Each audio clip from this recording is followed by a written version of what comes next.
When life throws you a curveball, how are you going to handle adversity? Welcome to the Fearless Mindset Podcast, where you're about to go on a journey as I interview security, business, and entertainment leaders on what it takes to stay fearless. I'm your host, Mark Ludlow, and enjoy today's episode. Hello, everybody. Welcome to the Fearless Mindset Podcast, brought to you by Mark Ludlow. I am the host of the Fearless Mindset Podcast. And today we have Michael MacDonald joining us from Minnesota. How you doing, Mike? Good. And you? I've been busy as crazy it can be. It's been an insane season for security business, as you know. After the elections, the defunding the police is bringing in a lot of business to our pockets. So I'm very happy about that part. Yeah, it's been an interesting year to say the least. So yeah, I just want to highlight you, Michael. Tell us a little bit about you. Let's dig into your military background. Let's highlight that and share with you some of your highlights of your military career, and then we'll go into some of your dislikes in the military career. Oh, it'll be pretty simple. My military service was pretty straightforward. I joined right out of high school. Right out of high school, I went into military police. I originally tried to join in as infantry. Found out I was red, green colorblind and can't read infantry maps doing that. So did a 5-year contract, active duty, military police. Got stationed in Joint Base Lewis McChord, Washington as my first duty station. Then within 6 months there, we were on the road to war, deployed to Iraq, Baghdad in 2009 of August to July of 2010. While we're deployed, we're essentially used for convoy security missions in the QRF team for the U.S. Embassy in Baghdad. So we did over 250 missions while downrange. Luckily, only one casualty, which was self-inflicted, unfortunately. But luckily, we didn't lose anybody in combat, nothing to IEDs. We got very lucky seeing how we went down Route Irish daily. For you guys that have been deployed, you know what I'm talking about. Right.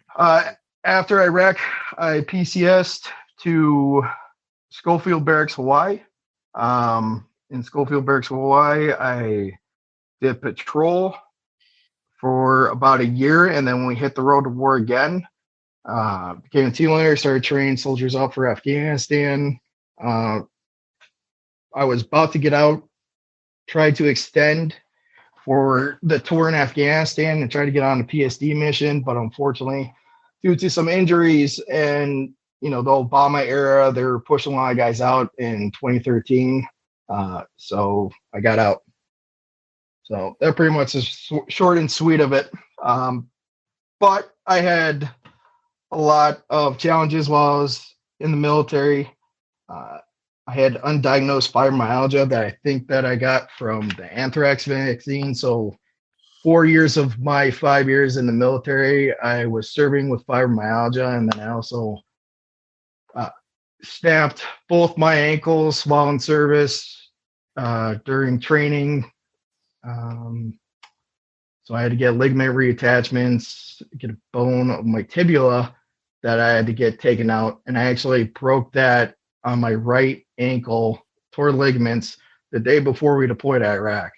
So I deployed to Iraq with torn ligaments, a partial break in my fibula, I think it is. And then possibly with fibromyalgia. So that was interesting. So you're serving, being disabled, but active duty. Yeah. That was a fun trip. Wow. I spent like 3 weeks on bed rest in Kuwait before we hit Iraq. Because, you go through your training section when in Kuwait to get spun up on all the certificates you need, all that BS. After that, we went straight into missions first day in. So how did you mentally overcome the physical adversity of having to train with your body breaking down and coming down with fibromyalgia while in active duty? I mean, did you have to overcome a lot more than your peers, your fellow soldiers? Did you have to do more, compensate more just to get through training? I definitely had to suck it out. One of my team leader at the time, Corporal Magenti, he said, if you fall behind, we have to pick up the slack. And that's something that stuck with me all through Iraq. Kind of put me in my place where I need to put my mindset to get through whatever I need to, because I was 19 years old when I was deployed to Iraq.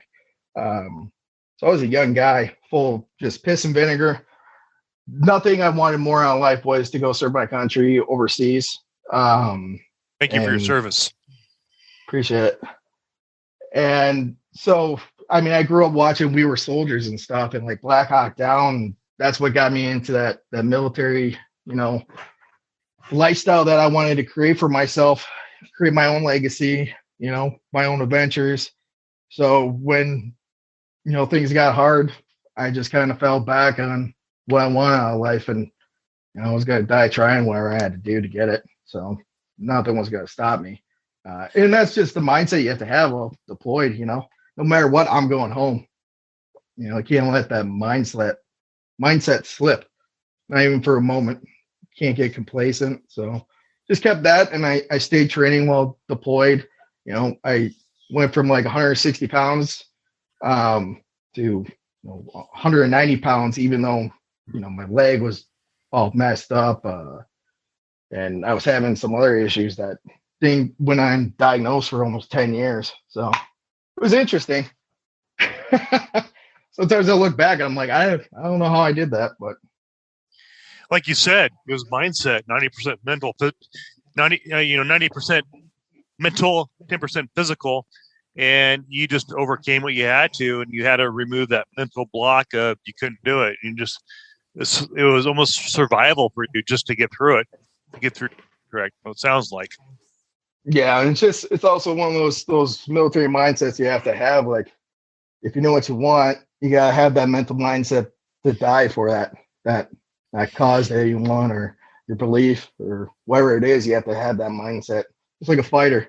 Go into that fight, I'm going to die in this ring, kind of thing. So, right, it's a fight or flight mindset. It's almost like I'm envisioning Michael Jordan playing one of his title games where he was deathly sick and he still had to perform.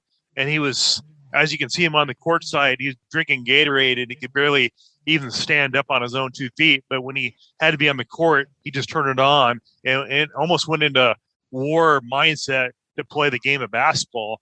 And that's kind of what you're doing with dealing with fibromyalgia and 2 blown ankles and your ligaments falling apart. And you're just probably patching yourself up with duct tape just to go train. And you had to have that Tom Brady or Michael Jordan type of mentality just to perform, just training. Otherwise, you start popping pills just to feel better. And that had to be a struggle. But like you said, is overcoming that mindset. Yeah, the next 3 years of my career were a lot harder than the actual deployment, I think, because just couldn't figure out what was going on with the body.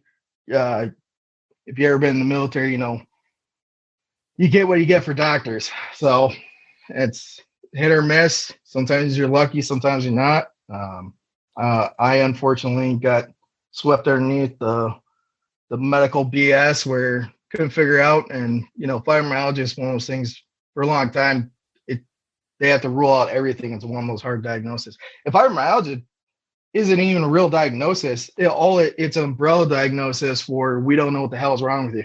So wow, it doesn't really tell you anything. It's an unsolved neurological issue in the brain, but I think it's due to the anthrax, because the anthrax is a nerve agent. We get that before we deploy, and they were supposed to stop using the anthrax vaccine back in like 2004, but they kept using it from my research. I could be wrong, but just something I pulled up. Now, here's a question for you. You said the next 3 years were your worst after that training. Was that the fibromyalgia and all these other elements that were just kicking you in the ass, or what was going on there? Yeah, like I would be able to pull myself in and out of like, it was harder to maintain the body not knowing what you're fighting or how to fix it. Right. So for years, and about 3 years after, because I did 5 within my first 2 years, I already been deployed, and did a full year down range almost. So when I got home, couldn't figure out what happened. Started gaining weight in the military. After like the first 6 months, just like anybody who deploys, you start getting that homebody again. Well, mine got worse because of my injuries. My squad leader came up to me one day. He's like, "You're fat. Do something about that." So I was like, all right. So every now and then I just had a good team leader to go kick me in the ass, get me back in gear, to straighten my shit out, to try harder to figure out what was wrong with me. Just trying to keep that mental game strong, hoping that I could get whatever was fixed, because I was just baffled. I didn't know. I was getting like pain in the upper back, numbness in the leg or my limbs, just chronic pain every day. And then I didn't even know how bad my ankle was until I got out of the military. After I snapped my second ankle in Hawaii, training on the Big Island, doing mount training, I was in full kit, running downstairs. My ankle went completely left-sided because I was on muscle relaxers. So, body doesn't respond very well. Completely snapped that ankle. And then I went to the doc on base, and they did x-ray of my left ankle. And then they did an x-ray of the right ankle, and they compared the two, and I had to get MRIs done. They're completely blown out. I didn't get them fixed because I got out of the military in 2013. I didn't get both ankles fixed until 2015, and I did both surgeries in 7 months plus recovery time. So I did one ankle, took me about 3.5 months, then the second ankle while going to EMT school. And then it took another 10 years from the time I got the anthrax vaccine to 2019 to get diagnosed with fibromyalgia and get a service-connected disabled. As you telling me the story of what you've gone through and duct taping your ankles probably just to train, I can see why there's so many active duty military guys that struggle with addictions to pharmaceutical prescriptions, to very powerful painkillers, just to stay active so they don't lose their job and get kicked out medically. And I can see why, PTSD is such a huge issue. I can see why, suicide is a big issue because of what you just described to the audience, of the pain and suffering you had to endure just to get through training to stay active. I get it now. Yeah, I spent a lot of time with wounded veterans when I got out, because I myself was one, and they actually changed it now. It's not PTSD, it's PTS, post-traumatic stress. They removed the disorder side of it because it just gave it a negative impact. Sure. Those perception things. So this is one of the things I learned. I got into like a lot of disabled veteran communities when I got out, and I had my own substance issues when I got out because of the things that I went through, all the pain and everything. But I finally got my stuff straightened out after I started making headway on my body. Firstly, my ankles, and going to EMT school. And then directly after that, I went to ESI, Executive Security International, where I did PSD training and DDM training. PSD is Protected Security Detail, and DDM is Designated Defensive Marksmanship. Both of my courses were taught by Chuck Simpson, who is an absolute legend and in the Special Forces community and the protection side of our security. Right. So got to meet a lot of good contacts out there also. Right. Now let me dive into the psychology of you overcoming all this adversity. What was the key for you to unlock from you not going into depression, suicidal thoughts, or that type of depression type of psychosis? Let's call it psychosis. What was the key for you to overcome all that? Was there a moment? Was there a time? Was there a conversation? Was there a coaching with the other veterans? What was that? It's value. It's how you look at yourself. How valuable do you think you really are, and how valuable can you grow to be? Are you growing to be more valuable to yourself and other people every day, or are you stagnant? Because the moment you stop growing, you're dead. That's the philosophy I kept over the years, to constantly push myself to get better. Because I always felt my value was more and I could give more. And that always held me to a higher standard and pushed me out of those slumps that I needed to realize that I was in. I think that was the biggest portion of it. And like your mom always tells you special, but that doesn't really mean shit to you when you get older. It really comes from internally. You got to know that you're special in your own way. Right. But you have to perceive that in a way to motivate yourself to do better and stay strong and stay the course. It's a hard road that I went down for about 10 years, and I came out on top as far as I'm concerned. And is it mainly the association? Was that helpful, having peer counsel sessions with fellow veterans that were going through the same stuff? Was that an elevation for you to find strength with the brotherhood? Is that also helpful? Yeah, I surround myself by a lot. When I got out of the military, I found a local group called Operation 23-0 here in Minnesota. And obviously Operation 23-0 was to stop the veteran suicide rate. So I jumped on that as soon as I got out to find my, that brotherhood again, because we all feel it when we get out. I was missing that horribly, especially being, just in complete chaos mentally and physically. I needed some stronger guys around me to push me in the right direction. So I try to surround myself by guys that were leaders in their own right, guys that were still National Guard, but they were out there trying to, be a brother to other guys that are going through hard stuff. So they did a lot for me to get me to where I am. They watched out for me. They pointed me in the right direction. Told me not to touch that. You'll break it, kind of thing. Right. But you need that kind of guidance around you. That brotherhood's important because it develops trust, and at least you got some guys that are local that you can lean on when things are rough. So they've done great things. We do rucks every year on Memorial Day.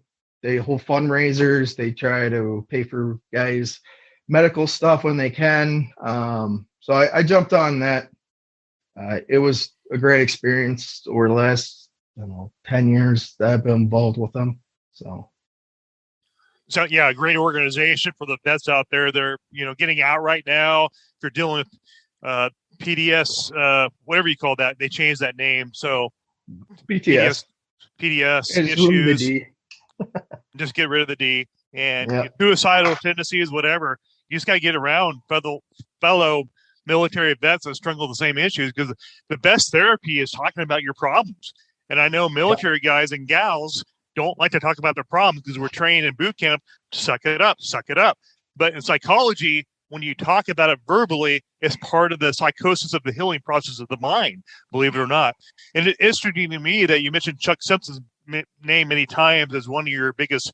I know he's a thought leader in the industry, and it sounds like he impacted your life quite a bit. Can you go in more into detail about that? Yeah, Chuck didn't like me when we met.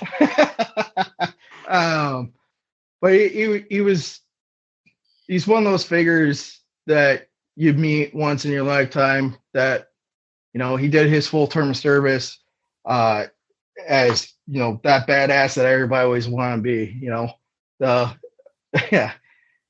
So in meeting him was eye-opening, that the extra training that I received from him, the professionalism, the insight that he had on the industry. That's just something I wanted to keep close to me and grow, because that's kind of where I found the executive protection field was through him. That's how I found my new career field, was through him.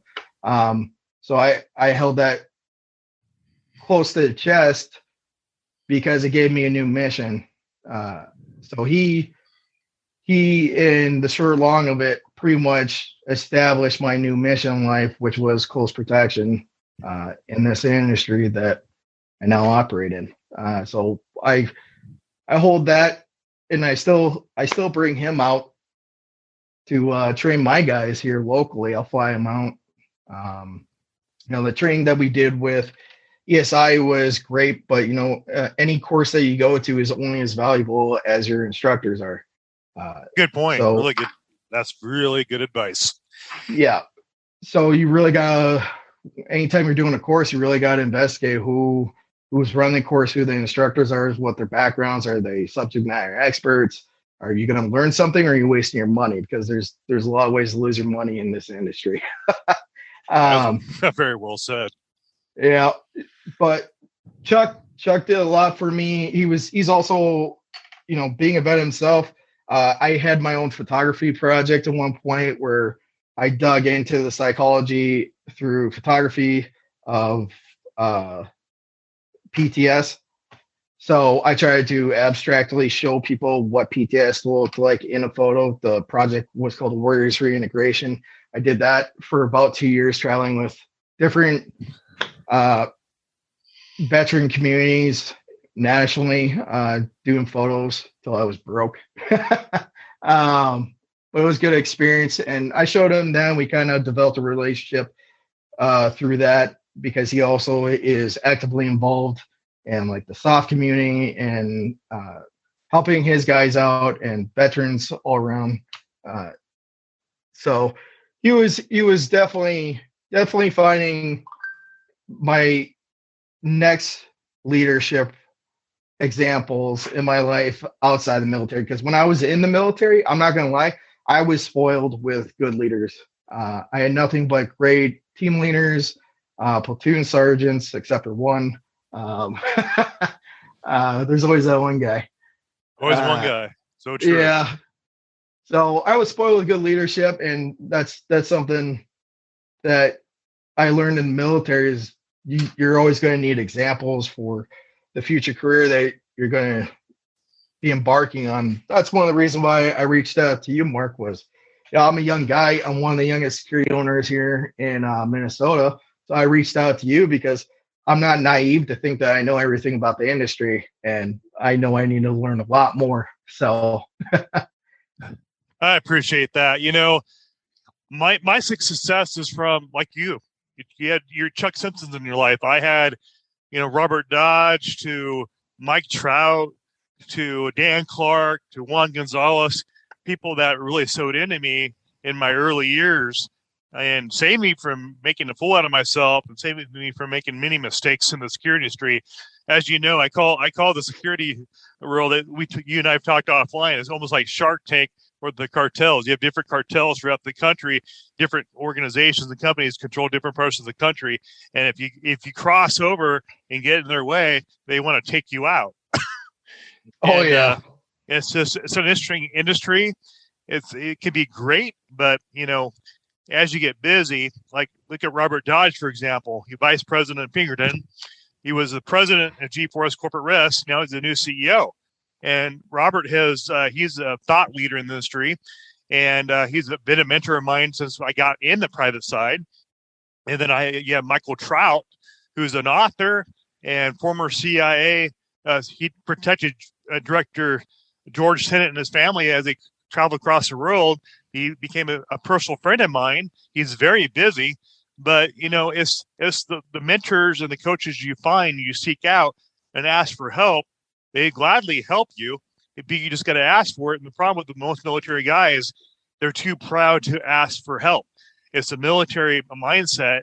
And, military, you had coaching sessions, you had council sessions. That's an ability to get promoted and then rank. Well, the same thing applies in the private side. Like you reached out to me for help. I'm like, yeah, I'd be happy to help you out. You're a fellow vet. Yeah. How can I serve you? And when you get out of the military, did you find that was a struggle for you from leaving the military to go in the private side? Was that a big culture shock for you? Oh yeah, yeah. No, I didn't associate myself with many people for a few years. It was definitely a culture shock on top of like the injuries and the baggage I brought with me on the way out, which was a cart full. So, you're smart enough to know your weaknesses. Being a military guy, in order to survive in the private side, you have to understand your weakness. And like you reached out to me, and my strength is B2B because I worked corporate America. I did business to business sales. I did networking. I went to conferences to network, and that's what I did for a living in the corporate side. And now I'm able to do it in the private side. I'm able to coach you on the side privately. We have some coaching stuff we're doing. So I'm really honored to be able to coach people like yourself, Mike, and others that want coaching to understand how to survive in the private security world or launch a business for that matter, like what you're doing. You've only been self-employed, have your own business for less than a year, correct? Yeah, we'll hit 1 year on August 21st, I believe.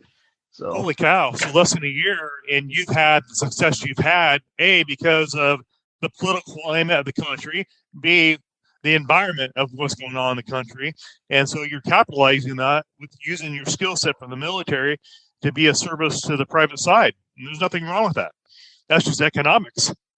Yep, it's timing and economics, knowing when to lay it all on the line. You know, somebody who does risk analysis for a living. When the riots started here in Minneapolis, I'm like, well, this seems like the best time to do it. So, right. No fail industry. Congrats on failing, and congrats on getting up every time you fail, because that's success. Failing, the more times you fall, the more times you get back up. Just like I think Rocky said that in a couple of movies.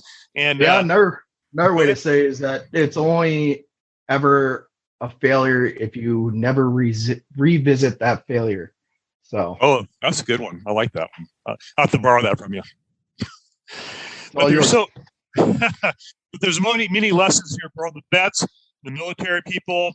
Say you're not even military. Let's say you are a corporate girl wanting to break in and become an entrepreneur. You know, the advice that Mike gave and his overcoming, you can apply that to your life too. If you're an entrepreneur wanting to leave corporate America and start your own business, I'm very connected with many entrepreneurs on this podcast that I have, and just reach out to me, and I'm happy to do coaching sessions, give talks, Zoom calls, whatever. There's a lot of masterminds going on right now because everybody's locked down in COVID-19, and now they're saying that we're going through maybe another Delta lockdown here in the United States because everything going on overseas. I don't want to make a political statement, but that's the season we're in. And, people are trying to be experts. But I like to call myself a student of life. I never consider myself a master or an expert in anything. I'm a student of life because the greatest teachers are the best students. And when you become a great teacher, the students will follow. And so that's kind of where, Mike's in the same track. You're going to get your feet wet for a while, and then you're going to build an organization. You're probably going to explode eventually, and it sounds like you're exploding already. And it's just trial and error. Mike's made a lot of mistakes. As you heard, he's willing to seek out mentorship and coaching because I have it always saying, I always say in my podcast, show me your coach, show me your mentor, and I'll show you your future. Absolutely. And with every mentor, there's 1,000 ways to do things. So there is. Just because you have a mentor in one thing doesn't mean you don't need a secondary mentor in our area. There's many ways to do things, and not one person holds all the answers. So seeking out multiple mentors and then running your issues by them, one of them is going to catch on or have been through that. One of the greatest quotes I like is, if there's a path that's already been laid down, just follow it. Like, guys in the industry have ran that path of trial and error and have failed enough for you. All you have to do is ask them for that advice to save yourself from a lot of pain. So So true. Trust me. So true. You're going to hurt. You might hurt your ego, but it's going to hurt a lot more if you lose your business. So. Yeah, you just hit a really important point there, Mike. Ego. Because we are working in a very ego-centric industry, being the security industry. And there's a lot of alpha males and females. Everybody thinks they're the expert in the black belt ninja of security, as Byron Rogers calls it. Everybody's a ninja. But yep. Byron Rogers was on my show not too long ago, about a year ago when I first launched. He honored me with some of his time. He's a busy guy. But, with the security industry, you have so many alpha males. Like you said, what we're doing in the private side of security is not really black ops. It's security. It's executive protection. He made a good point there. Whether you like Byron or not, the guy has done amazing things in social media, and he's exploited a lot of stuff on social media that everybody's curious about. The guy's a mastermind in social media. Whether you like him or hate him, I'm friends with Byron. He's a fellow Marine. He's in the Brotherhood, so I respect him and give kudos to what he's done. But if it wasn't for Byron Rogers, we probably wouldn't have all these podcasts going on, because Byron, he launched a lot of these things, and he just exploited what people really didn't know. Because, to be honest with you, a lot of these bodyguards, they don't have that creative side. They're very robotic. And Byron has hit a nerve with a lot of different, people, and across the East Coast, West Coast. But, he's reached millions and millions of people because of this show. And I know Aaron Malden's good friends with him. Christian West is good friends with him. He's been on my show. He's a friend of the show, on my show. But, you learn, even though if you don't like people in this industry, you can still learn from their strengths. That's one thing I've learned. You might call them your enemy because you have an ego issue about yourself and you think you know everything. You can always learn from somebody who's smarter than you. That's what I've taken away in my journey, in my career. And Mike's doing the same thing. He reached out to me, didn't even know me. He saw me on the podcast. And, I'm an open door. I always give attention to my fellow veterans who have served my country, because I highly respect that, because I know the price they're willing to pay for our freedom, to continue our freedom, because I know freedom is not free. It came with a cost.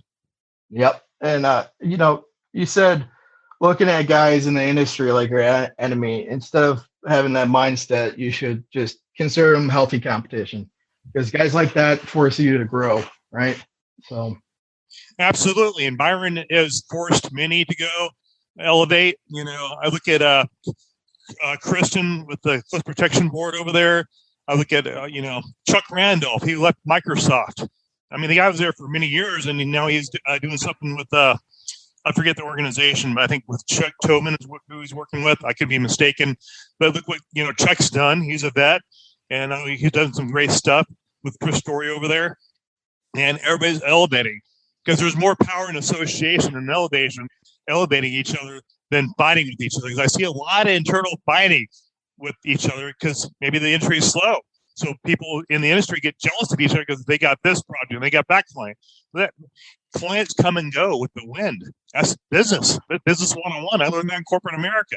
So everybody gets jealous of, oh, he's got that. That's business. Business goes in waves, and business goes by quarter if you look at corporate America. And so there's a lot of, internal fighting and all that. But, I like to highlight, our successes, but we learn from our failures to succeed in life and life's journey. And as I always say, life has no mercy. And you went through a lot of life struggles with your fibromyalgia, your physical disability stuff, and now you're running a successful company. And kudos to you for doing what you did. Anybody else probably would have given up and started popping pills and got addicted to stuff. I know a lot of our special forces community, there's a big problem with addiction issues because of all the stresses they put themselves under. Yeah, it's I think we all have our breaking points, and but seeking out that help that you need no matter what is vital to your success and your continuation. So, whether it's professionally, morally, religiously, which, whatever it is, there's always guidance out there. You just gotta be strong enough to reach out to somebody and put your ego aside and accept that you don't know everything. So it's that easy. And I'll tell my guys in my company, I'm like, look, I know protection. I don't know shit about running a business. I am working on that. I am actively pursuing knowledge to fix that. And they understand that. I'm like, I'm going through a lot of growing pains. Well, I'm comfortable being in pain because I'm always in pain. So, I mean, it doesn't bother me. Yeah, that's funny you mentioned that, Mike, because you and I have been doing some coaching sessions together, and I've really enjoyed it. What time I have limited time because my direct clients I'm dealing with. But like you said, reach out to people that know stuff you don't. And, I hate LinkedIn. I hate social media. I hate it with a passion. So I've been on Clubhouse searching for people that know the stuff because I hate doing LinkedIn stuff. People think I enjoy it, branding. That's not me. That's not my thing. I'm a people person. If anybody knows me, they know I love people. And so I'm reaching out to find people that know that are experts in LinkedIn so I can, blow up my brand more. And I'm getting ready to launch a website. I'm getting ready to release my first book deal I co-authored in. So I'm getting ready to do that. And like you said, you got to reach out to people that know more than you. There's no,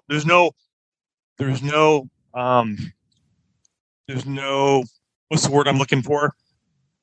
There's no error in that. There's no intimidation by that. That's just being honest with yourself. And you're traveling down so many uncertain paths in this industry too. You got to keep in mind when you reach out for help, that guy might have a pathway for you to continue on. Because when I reached out to you, Mark, I was like, I don't know what else to do. And even just if I could take one thing out of that conversation to keep me going, that's all I need. Because that it could be just off the cuff, some information that put me either in the right mindset or started the brainstorm, of what else I could be doing different, or how am I managing this issue, or do I need to pay more attention to my personal life in order to mitigate my business life to be more active in it. Changes can happen full circle, but it can be as easy as your inner household that needs to be remanaged sometimes. Yeah, I couldn't believe when you told me after we did that first, I think, coaching session we did this, whenever that was, I forget, after so much going on, you told me you let go of one guy after that first coaching session. Like, holy crap, you're pulling the trigger early. He's still an employee. He's just he got knocked off the manager role. He's very valuable employee, and I respect his opinions and his take on things and his hard work. He's one of the hardest working guys in our company, but at the same time, he created a lot of internal issues for me. Just I think on an ego based thing where it was just we just could not figure a way to get along, so I had to remove the problem that I saw. So yeah, glad whatever I offered advice was helpful to help you navigate through those growing pains over there, because I know you got a lot going on right now too. You got multiple clients knocking on your door and being sought after by a lot of different people out there, and congrats to you on your short-term ride to success. I mean, you definitely have to pay dues, and you've gone through a lot of friction in team building and leadership building and trying to understand that and seeking counsel. A lot of people won't seek counsel because they're too proud to even ask for it. Yeah, well, I'd rather seek counsel than pay a college tuition. So. Smart man. Smart man. There's nothing like being broke and not having an idea what you're doing. So, yeah, I had a millionaire tell me one time, say, hey, do you want to have your professor's lifestyle, or do you want to have somebody else's lifestyle that has actually fruit on the tree? Because anybody can go past classes and get a degree and put it on the wall. But it's a different going having street education and failing and having a success in whatever industry that success is in that you're seeking mentorship in. And there's nothing wrong with the college education. We need doctors, we need teachers, we need great people, we need innovators in technology. So I'm not knocking education, but sometimes maybe that's not the right road for certain people. Like you and me, I'm an entrepreneur, but I have a bachelor's degree in criminology, so I'm very good at the criminal mind and psychology, and using my psychology in the coaching world, which is what I'm doing now too. And you're right; it's just mentorship. Show me your mentor or coach, I'll show you your future. And I'm just a student of the industry. I've learned a lot. I've seen a lot. I've made mistakes. And thank God people saw something in me to sew into me. Now I'm sewing into people like Mike here. Hey, Mike, what is your website so people can find you? What is your email so people can find you? It's gonna be hard for people, but it's JomsVikings LLC.com as Juliet Oscar Mike Sierra Vikings LLC.com. It's an odd name, but if you do some research on the name, it's kind of a cool history lesson that you can kind of research. So, but my email is mike@JomsVikingLLC.com, same as the website. So pretty simple. Also for the audience too, my podcast production team is actually currently putting together a reel for Mike and his organization, and that reel will be going on different podcasts as an advertisement. So keep an eye on that. On the YouTube podcast, you'll see the reel that my team put together for Mike and his organization in Minnesota. So be on the lookout for that if you can reach him, or you can just reach me directly if you have questions for Mike too. Just email me from the fearlessmindsetpodcast.com website, and I'd be happy to get you in touch with Michael as well. Yeah. So with that said, I know you have an appointment at 12:30, Mike, and we had a little short time to get you recorded on the podcast. Anything else you want to add? No, just you guys that are trying to break into the industry, be careful what courses you go to. So you're paying for what you're getting out of it. Be cognizant that training and that everything that you put into your resume helps build your EP. Basically, just keep charging forward with all the training that you possibly get, like EMT and PSD, and don't be afraid to ask questions along the way with subject matter experts, because you don't know everything. So reach out to people. Great advice, Mike. Great advice. And if anybody wants to reach out to me, just find me on the podcast link on the email. You can find it the email on our webpage for the podcast, or you do that. I'm on Instagram. I'm on LinkedIn as well. So reach out. And with that said, this is Mark Ludlow, the host of the Fearless Mindset, and we have Michael MacDonald from Minnesota joining us and sharing his experiences in the military, in the private side, and running a security business in Minnesota. So with all that said, thanks for coming on the show today, Mike, and thanks for your time. I know you're busy. No, I appreciate you having me on, man. It means a lot. Of course. And we are ending recording now. And then with that said, we'll wrap this up. And please follow me on Fearless Mindset, and follow me on YouTube as well, Mark Ludlow. Thanks, and we'll see you guys all soon.